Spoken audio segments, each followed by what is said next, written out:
Puedes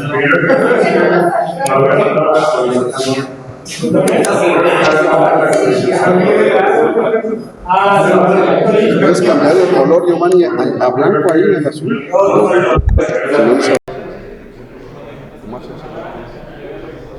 Hola, hola, hola, hola. ¿Otra vez?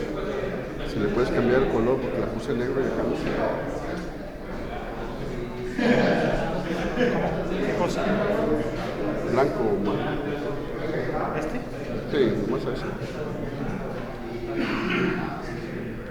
No, pues no me deja seleccionarlo.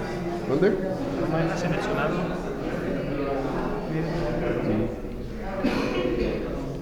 Igual ahorita con la luz yo creo que sí se ve. Dice texto. ¿Qué texto? Nomás el texto, el color amarillo. El texto.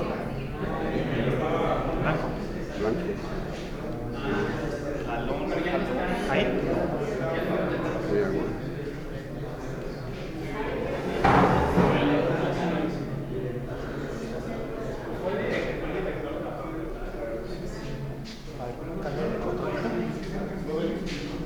¿Está prendido?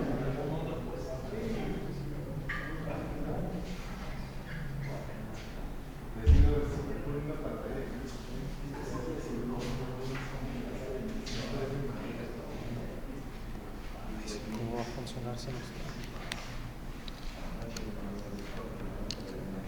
Sí funcionó el micrófono. Sí está cambiando. Ahí, para el otro, para el otro. ¿Sí jaló el micrófono? Sí. Ahí. Perdón, ya les ponía su presentación. ¿Qué más, Rosco?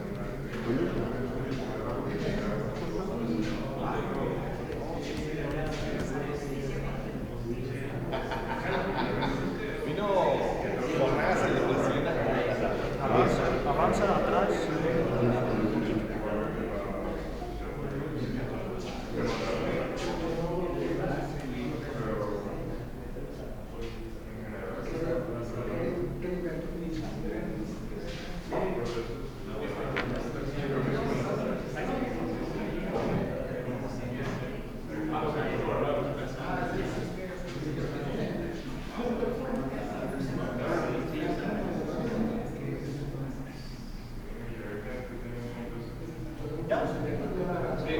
A ver, esta ocasión no vamos a leer mucho de la semblanza del doctor Moscoso, porque llevamos sobre el tiempo. Lo que vamos a intentar el día de hoy es grabar la sesión con este micro, así que ahí te encargo el cable, Mosco, que no se vaya, a ver si se capta mejor el audio para la sesión de hoy. Y lo que estoy haciendo con la grabación de You es ponerla como comentario en la página de Facebook, así por si quieren verla. Es un vínculo a una cuenta de un canal de YouTube, así que vamos a ver la evidencia de la presentación. ¿Sale? La conferencia de hoy es síntesis de resina compuesta procurable a base de acrilatos con isoprapita para imprimir férulas o flusales de descarga en odontología. Adelante, doctor Moscoso, bienvenido. Buenas tardes, gracias por estar aquí. Bueno, de hecho este es un trabajo de una tesista de maestría, ingeniera química, ingeniera en nanotecnología Noelia Herrera Paola, y estoy como codirector del doctor Eduardo Mariscal Muñoz, que es el dentista que se dedica a hacer las pruebas de férulas bucales. Pero vamos a ver qué es una fédula bucal. Las resinas odontológicas tienen desde Bowen en 1960, todas, la gran mayoría se hace del TMA, bisfenol, glicina y metacrilato. Están compuestas, cuando se hace fotopolimerización, de una matriz orgánica, un agente acoplante y un relleno. Regularmente la matriz orgánica, todas es bis-GMA. Los rellenos, el agente acoplante es ácido cítrico, ácido salicílico, citrato de sodio o ácido acrílico, o hay otros. Los silicatos, óxido de aluminio, óxido de zinc e hidroxipatita son los rellenos permitidos todos ellos por la FDA. Entonces, es así, en resumidas forma general, como se hace una resina odontológica. ¿Por qué la hidroxipatita? Pues la hidroxipatita es una estructura hexagonal que vienen los huesos, que luego depende de mineral fosfatado de calcio de forma natural, y eso está en los huesos humanos. Entonces los dentistas, los cirujanos parciales lo usan como relleno con acrílico para formar hueso. Entonces, si nosotros habíamos participado en otro evento con el dentista, cuando quitamos una muela para poner un nuevo dispositivo donde se pone el ensamble en la muela, ponen el dispositivo y ponen hidroxipatita con cemento acrílico para que se regenere el hueso, y enseguida la muela que van a poner o el diente que está lo ponen en el dispositivo de titanio. Entonces es por eso que la hidroxipatita, los antecedentes se derivan de que el bis-GMA con hidroxipatita a diferente tamaño de partícula, con diferente agente acoplante, lo estudió Domingo en el 2001, pero la resina, como todo se hace por bis-GMA, se estaba trabajando en otro compuesto, y fue una resina de metacrilato de uretano la que en su momento, en el 2021, empezó a tener gran participación para formar resinas de odontología. ¿Qué es una frédula occlusal? Bueno, cuando nos estresamos o tenemos problemas, la unidad craneal cervicomandibular, en la noche empezamos a mover la mandíbula en automático. ¿Qué es lo que sucede? Desgasta los dientes. A esto lo llamamos, o le llaman bruxismo. Hay dos formas médicas de atacar este problema. Los dentistas lo atacan con una frédula occlusal, y los cirujanos maxifaciales le ponen botox al nervio para que no esté haciendo botox. Botox al nervio para que no hagamos el esfuerzo de estar moviendo la mandíbula en la noche por el estrés. Pero dependiendo de a dónde vayan, pues es la técnica que les van a dar. Bueno, ¿cómo se fabricaba hasta la actualidad? Pues hacíamos, hacen los dentistas una impresión con plastilina, le ponen yeso y enseguida ponían la resina, y después la volvían a medir a ver si les quedaba, y las van disminuyendo con sus equipos electrónicos, ¿no? En la actualidad voy a hablar que las diferentes técnicas que tenemos para impresión 3D se deben a que las estructuras, podemos hacer estructuras complejas de prototipo de bajo costo, personalizadas, reducción de desperdicios, diversidad de materiales y una producción centralizada. Estas son las cuatro resinas, las cuatro impresiones 3D que se están haciendo. Depositación fundida o FFD, entonces es filamento de depositación fundida, que es la que usan normalmente nosotros aquí. Un filamento con PLA, polietileno, polipropileno, y hace una impresión. El otro es el sintetizado selectivo por láser. Agarramos el polvo del polímero, enfocamos y vamos fundiendo con el láser, y vamos agregando más polvo y vamos agregando, formando la estructura que nosotros deseamos. Enseguida está el PolyJet. Esta es muy específica. Es un dispositivo que tiene una jeringa, luz ultravioleta, y es como hacen las scaffold para hacer huesos, o eso lo usan los biomédicos para hacer estructuras orgánicas, como la oreja. Se llama Helma, que es gelatina anhidro maleico. Hacen la estructura y implantan un osteopocito, una célula de nosotros, y empiezan a crearlo y hacen ya la estructura. Este es para biomedicina. Y los médicos, los odontólogos o los dentistas usan la estereografía o litografía, que es una resina líquida, e imprimen con base Entonces la platina baja y el rayo viene de abajo hacia arriba y empieza a imprimir. Eso es. ¿Y cuál es la diferencia? Existen los tres métodos. Constantin en el 2019 hizo fédulas occlusales por el método de prensado, como el antiguo, por el método de fresado,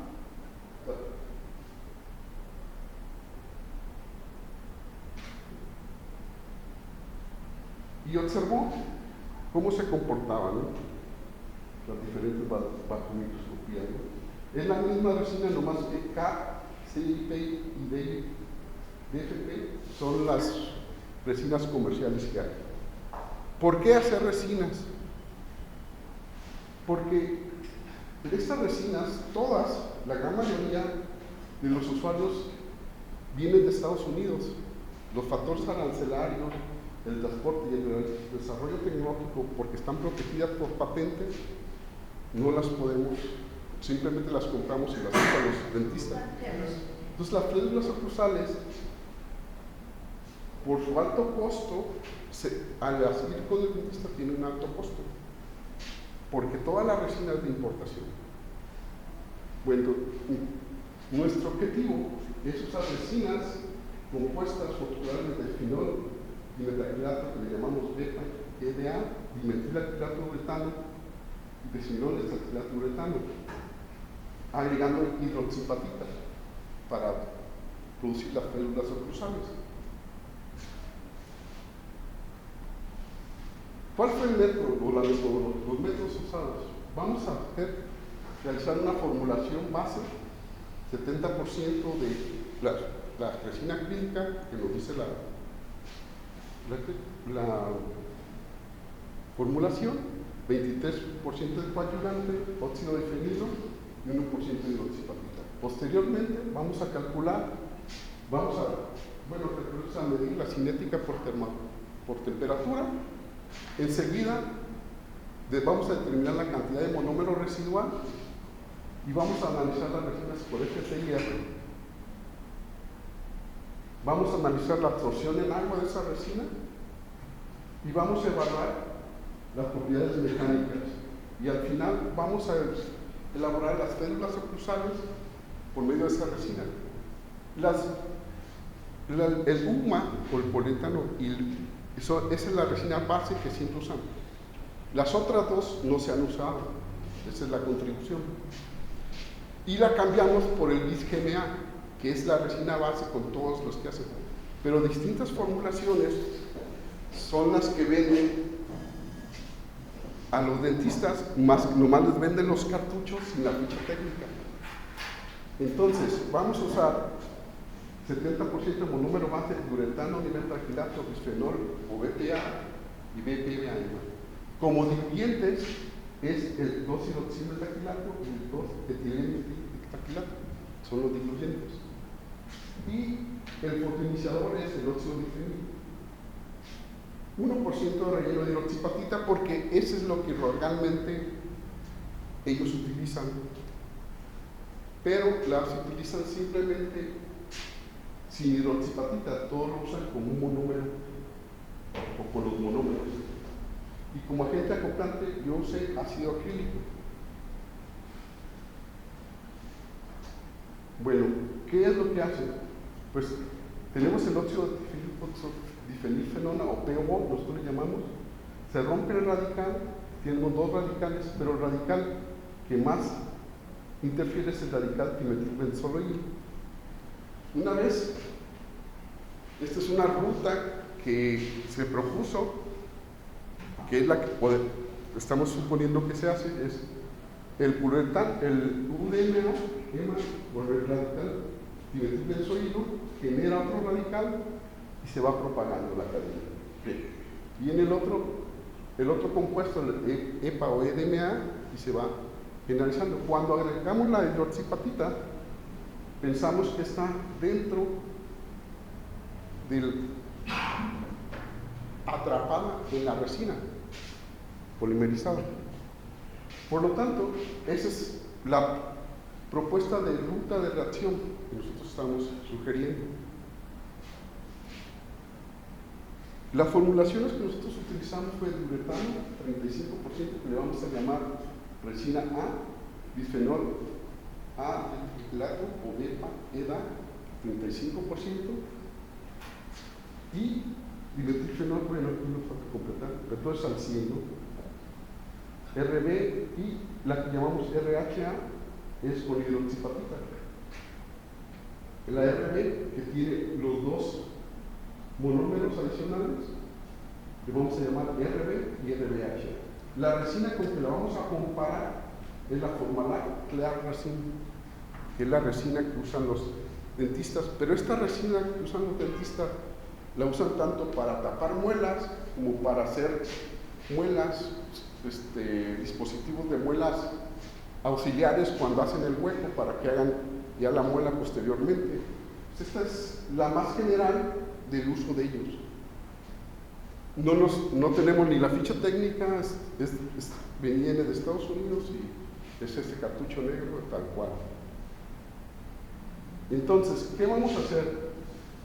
Nosotros hicimos cuadros de 1 centímetro, de 1.5 centímetros con 1 gramo de muestra, de 1.5 con 1 gramo de muestra, lo metimos a la Cubic Wash Cure y medimos en 0, 10, 20, 30 hasta 60 segundos o 10 minutos y medimos su temperatura con un termómetro de infrarrojo. Y entonces observamos que cuando la temperatura, este es el tiempo y esta es la resina, y esta es la temperatura como iba aumentando, observamos que a los 120 segundos llegamos al máximo de temperatura de curado en la resina RA.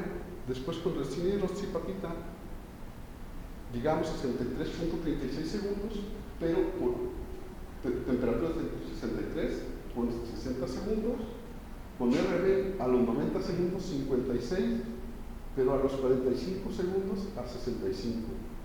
Y la resina de Formalac, su máximo de curado llegaba a los 61 de temperatura a los 420 segundos. Eso nos daba información de cómo se estaba comportando la cinética. Entonces, algo tenía la hidroxipatita que autocatalizaba la resina y la hacía en menos tiempo. Entonces, hicimos una propuesta de trabajo con el DSC para medir la cinética. Sabemos que el DSC que tenemos nosotros es por temperatura. Necesitamos un DSC con luz ultravioleta. Pero como no lo teníamos, bueno, pues vamos usando este, a ver qué está pasando, ¿no?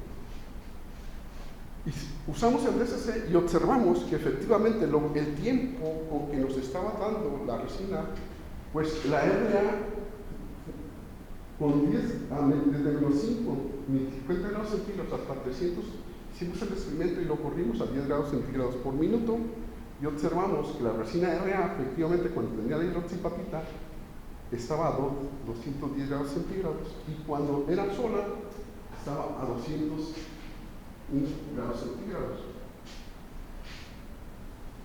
Y lo mismo sucedía con la RB, 200, 209 y 195.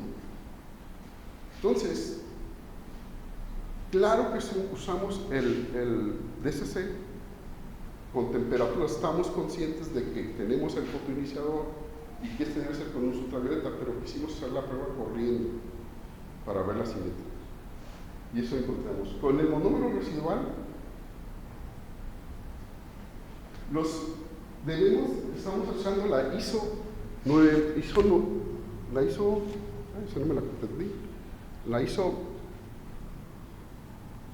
1567 para ver el monómero residual. La ISO 1567 nos dice, o hay una norma mexicana para agua, nos dice que cuánto monómero residual debe estar en una resina. El experimento se hace teniendo un cubo y polimerizamos un cubo en inyección 3D de 5 milímetros, le pusimos 10 mililitros de alcohol isopropílico a 24 horas y pues retiramos el cubito y lo pusimos a secar y así obtuvimos el monómero residual. Entonces observamos que tanto la resina FL tenía más monómero residual que nuestras resinas ya sintetizadas. La norma nos dice que nomás nos permite 1% de monómero residual en la boca. Y tanto la resina FL, que es la resina que ellos usan, como la de nosotros, está abajo de 1%, en 0.4, en 100 segundos. Entonces, estamos en la norma. El otro es el porcentaje de contracción. Nosotros, cuando vamos al dentista, nos ponen la resina y que ellos dicen que quedó elevada y nos ponen como una impresión y después nos la rebajan con sus taladritos y van rebajando, una fresadora, van rebajando hasta que queda como a nuestra dentadura. Entonces, contracción del monómero residual, la norma nos dice que nomás para poder meter la fresadora tenemos hasta el 10%. Pero con una impresión 3D, eso y aunque sucede el monómero residual, es menos drástico que cuando lo hacemos mecánicamente, ¿no? Como lo hacen desde tiempo atrás los dentistas. Entonces, ¿cómo lo determinamos? La norma nos dice que en un milímetro tenemos la resina líquida, que es 2/0, y hacemos un cubito de 1 centímetro cúbico y la medimos con un pico. Entonces, imprimimos, hacemos el cubo y hacemos el volumen de monómero residual. Pero ya me adelanté. Pero también hay otra forma de hacerlo, es imprimiendo la resina y para calibrar, es decir, a 2 segundos vean cómo aquí la impresión no funcionó porque no está bien acoplada. A 3.5 sí nos funciona porque está en el centro bien acoplado la resina.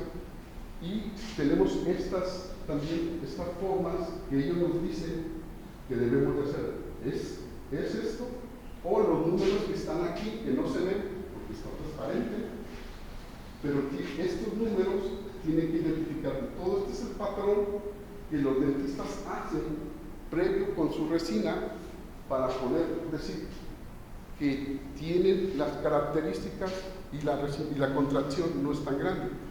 Primero, no necesitamos hacer el cálculo, pero nosotros sí lo requerimos porque lo estamos analizando. Pero ellos lo hacen con estos patrones.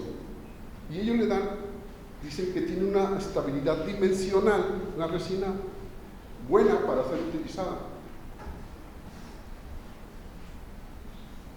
Entonces, la contracción, como nosotros lo hacemos, es sacamos el cubo, aquí están los cubos, luego lo lavamos y después lo medimos y vemos la medición y sacamos el porcentaje de contracción con la fórmula que vimos anteriormente. Y observamos que nuestra resina tiene un porcentaje mucho más bajo que la resina FL. Previo al curado, contracción de resina posterior al curado. ¿Por qué previo al curado? Sale de la impresión 3D, después la lavamos con alcohol isopropílico el cubo y al final le hacemos otro precurado para que le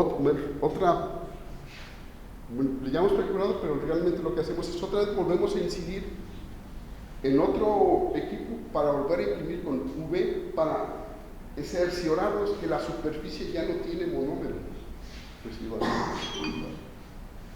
Entonces, eso es lo que hacemos en por eso tenemos estas dos, contracción de resina previa al curado y después del curado posterior. Por eso tenemos esas dos marcas, ¿no? Y también para identificar que si efectivamente la variación no es tanta porque está con la desviación estándar, ¿no? del análisis. Para identificar el grado de conversión, también podemos medir el grado de conversión. Este se mide. No sé. ¿Qué punto de ahí? ¿Lo pagué? No, de Este no lo hicimos, pero bueno, no se los presenté, sí lo hicimos, pero no se lo presenté para que no fuera mucha información.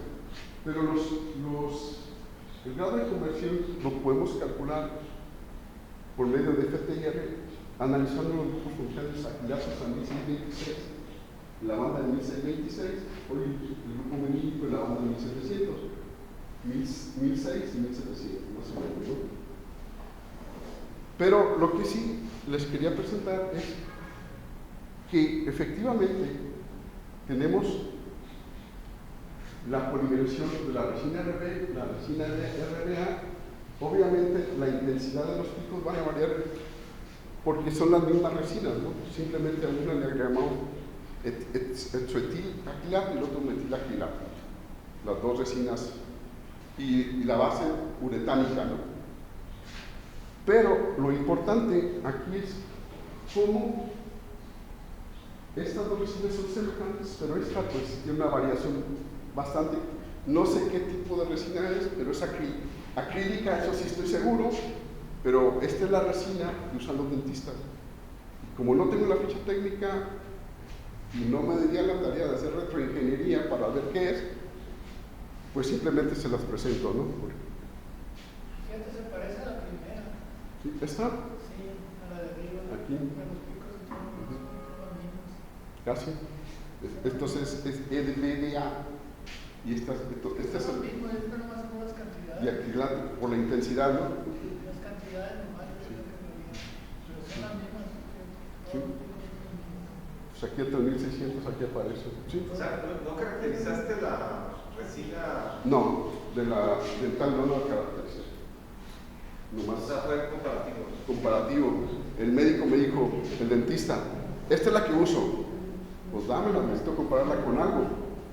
Es que para mí no es la misma, nomás tiene diferentes composiciones. Composición. Los picos todos están en la misma posición, nomás tienen más cantidad de unos. Sí.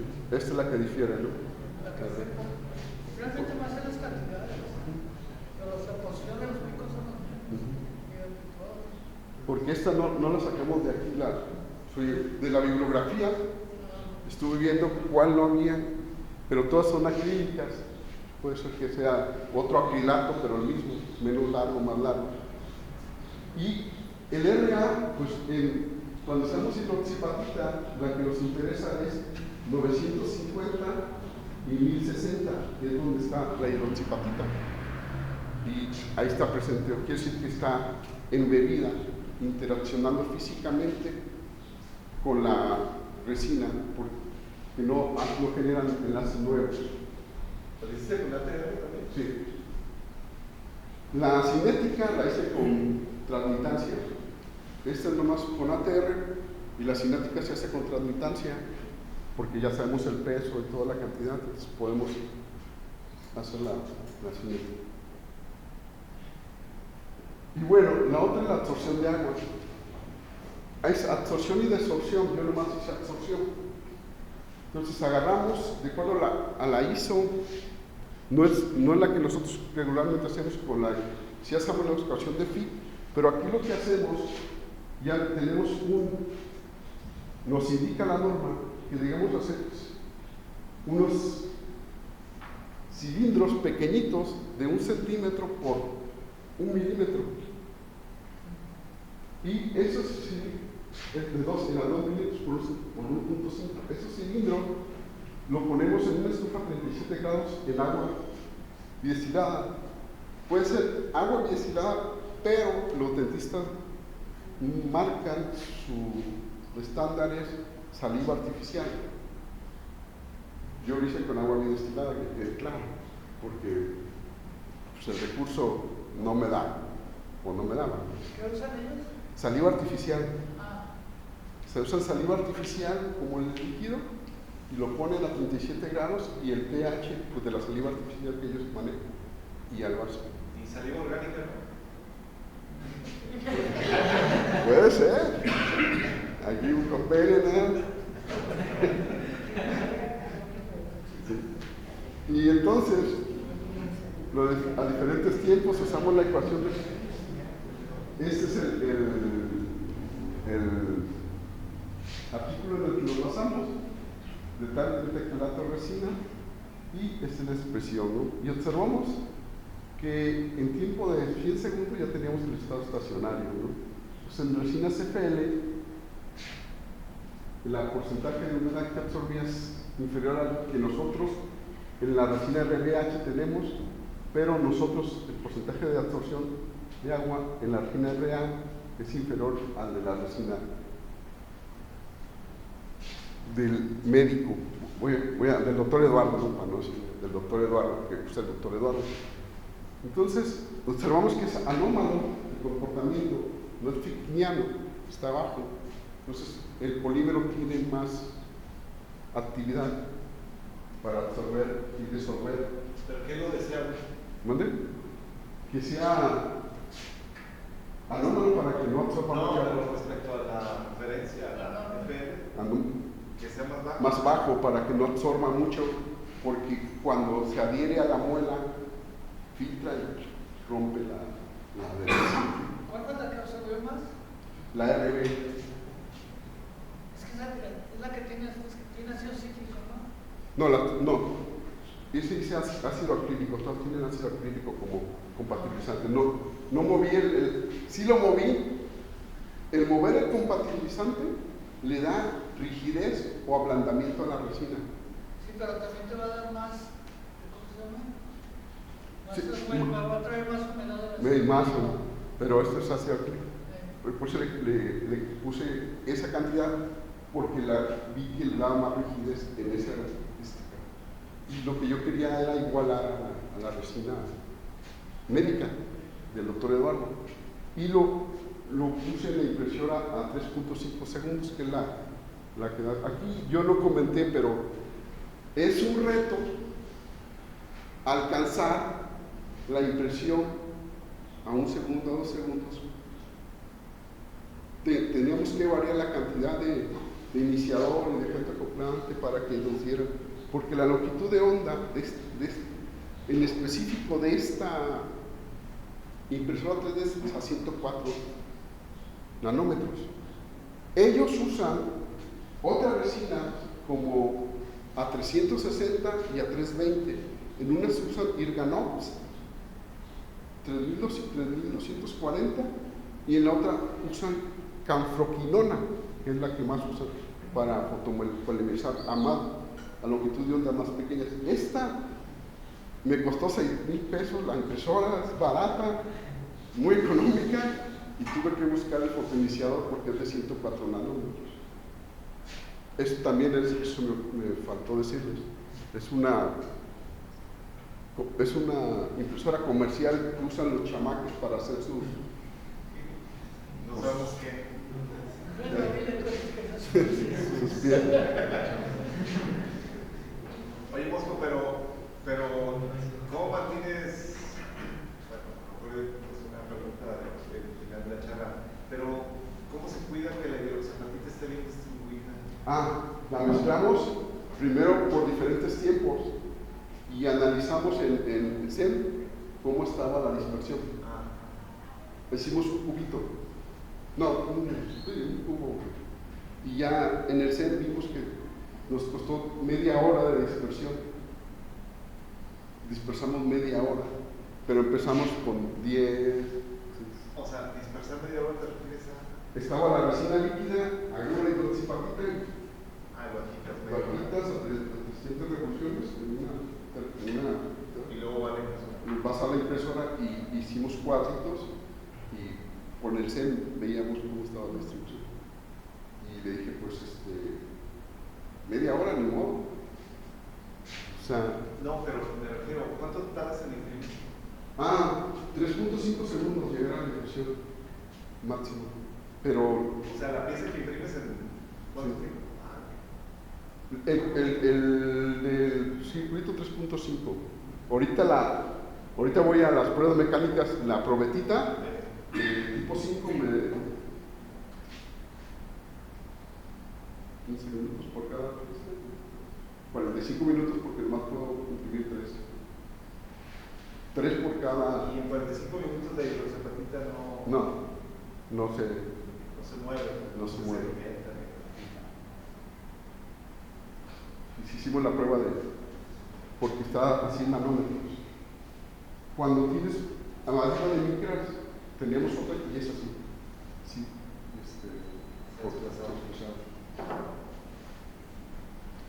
entonces, usamos primero la impresora comercial. Esta es la lavadora que les decía. Sacábamos la pieza, la lavábamos aquí con alcohol isopropílico 10 minutos y enseguida el último oscurado que decíamos con otra aditamento que es este, 10 minutos para que lo dejamos ahí ya la pieza para que ya se polimerizara todo el monómero. Por eso teníamos monómeros residual inferiores, ¿no? Esto es lo que hacemos. En la máquina de pruebas universales hicimos con la Istro y a una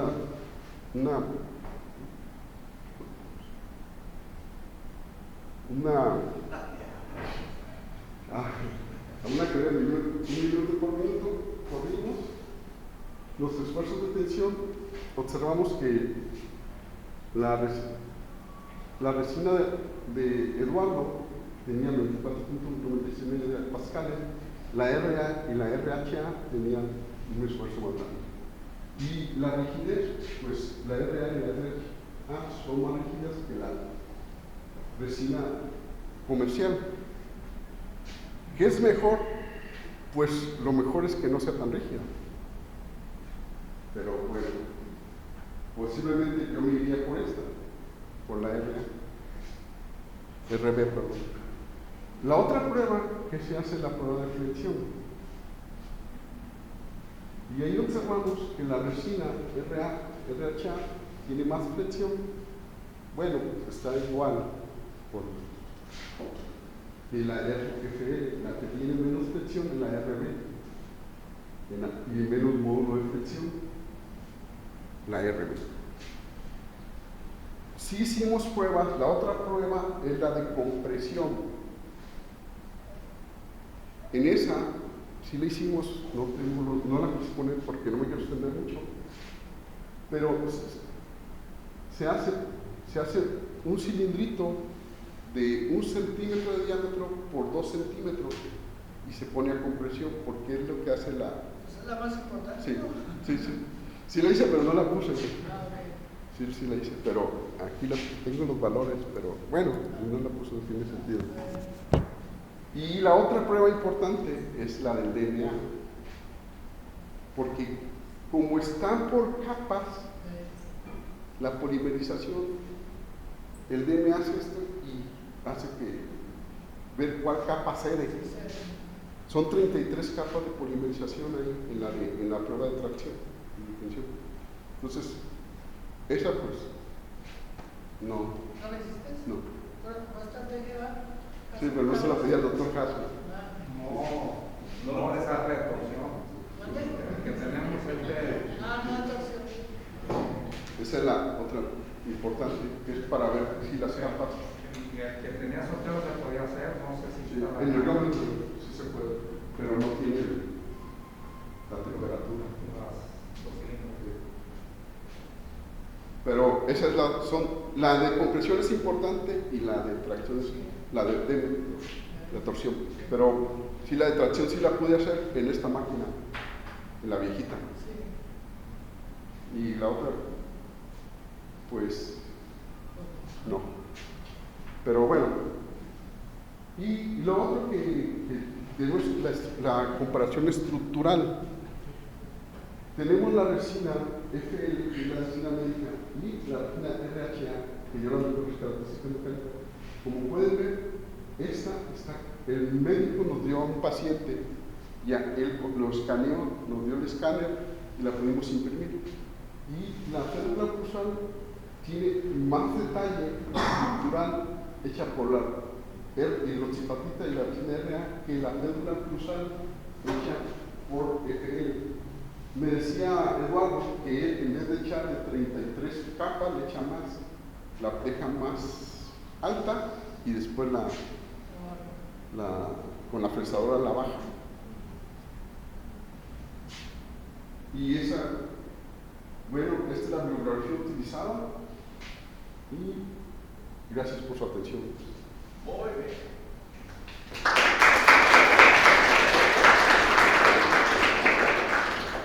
Ahora vamos a iniciar con las preguntas. Adelante. Muchas gracias por la presentación, doctor. Muy interesante. Tengo una duda. Divagué un poquito cuando hablaba de resina y pensé que la usaba como refuerzo para rellenar huecos de prótesis o algo así. Pero ya después vi que era como una guarda bucal. Sí. ¿Qué comparación o qué ventaja tendría utilizar una resina en comparación a un termoplástico que se usa para hacer una guarda bucal? Al termoplástico. Esa misma resina la puedes hacer, como decía el doctor Mizano, la puedes hacer blanda variando la concentración y el agente acoplante. Y entonces puedes hacerlo más blanda o más rígida. Pero siempre se usa la bisphenol. Simplemente al agregar agente acoplante lo haces rígido o blando. He visto dentistas que ponen una plaquita, no sé qué polímero sea, pero con calor lo ablandan y lo que hacen es con vacío bajarlo hacia la pieza de yeso y ya forman la guarda dental. Entonces es un termoplástico. ¿Tiene alguna ventaja económica usar resina sobre los termoplásticos? ¿Esta? Ajá, o alguna la resina comercial o la resina cargada. Esta tiene más ventajas porque puedes modular.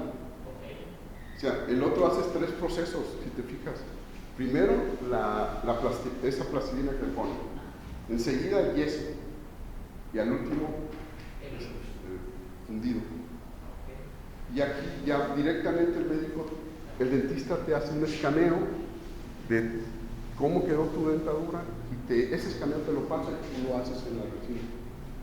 Entonces, las ventajas. Muchas gracias, doctor. ¿Alguien más? Diego. Yo al final no entendí, entonces, ¿cuál es la mejor a su perspectiva después de analizarlo?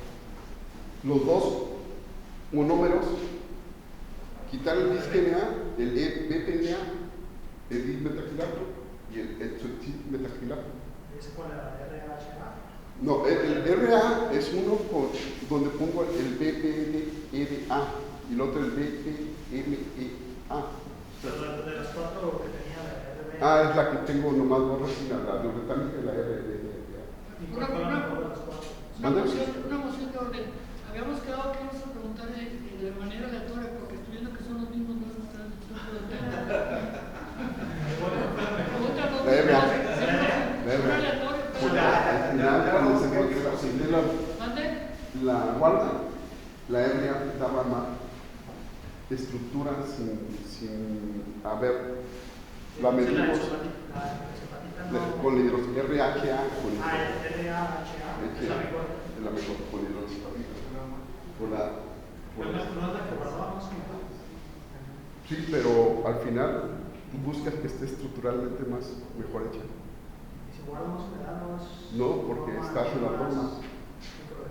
10% es la norma. Pues en la norma, o sea, vas a 4%. Ahora estoy de acuerdo con el doctor Mendizábal, que no pregunte los mismos de diario. Doctor Jasso, disculpen. No, también.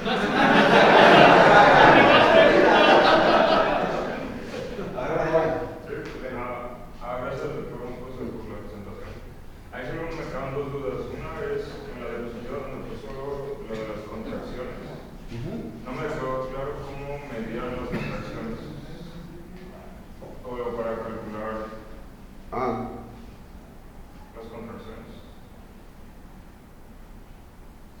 Como si fuera trabajo de parto, ¿no? Sí, este es el volumen de contracción. La densidad de la resina líquida, que es ROT 0, y la resina sólida, ROS 1.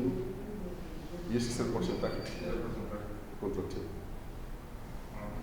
Y la última pregunta, la reacción de síntesis es exotérmica, ¿no? Sí, exotérmica. Y al hacer la síntesis, ¿cuáles eran las condiciones? ¿O la someten a más agitación? La sometes a agitación y una vez que ya tienes, te pones en la platina. Aquí hay una platina. Señala con la mano, Mosco. Esta es una platina y esta es la resina líquida.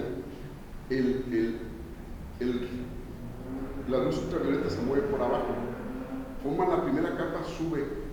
Tú das a qué velocidad suba y a qué velocidad se mueve la capa. Pones la primera capa, la prepolimerizas, sube, pones la segunda capa, la tercera capa, hasta formar todo el... ¿Cómo me dice la temperatura entonces? Esta la medimos con Sí, o sea, con este infrarrojo. Estos vasos, metimos la resina en la cubic,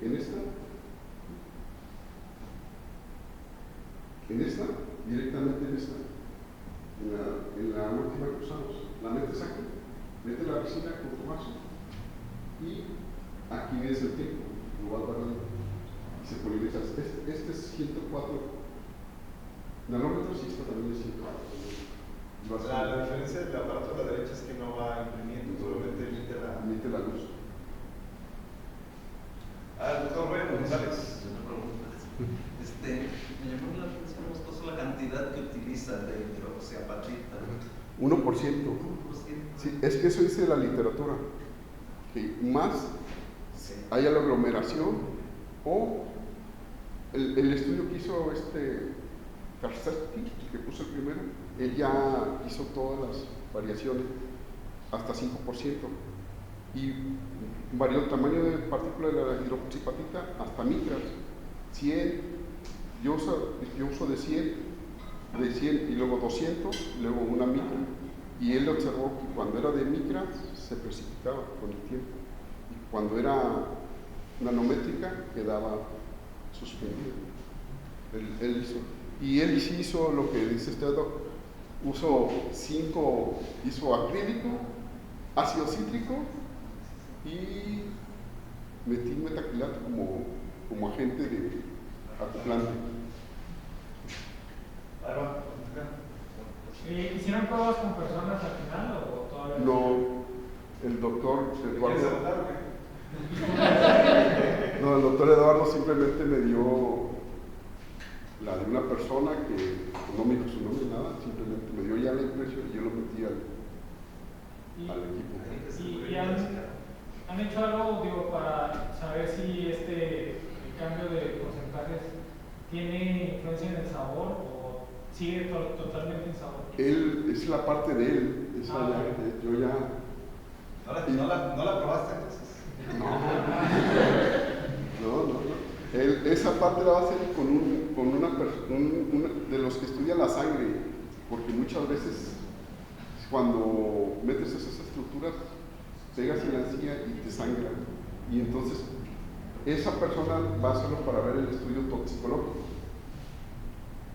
de toxicidad, pero son ellos. Es como más organoléptico. Sí. No, digo, es como que, sabe a moneda. No, pero ellos hacen. A mí me dijo, aquí está. Yo tengo una pregunta de la hidroxiapatita, ¿para qué?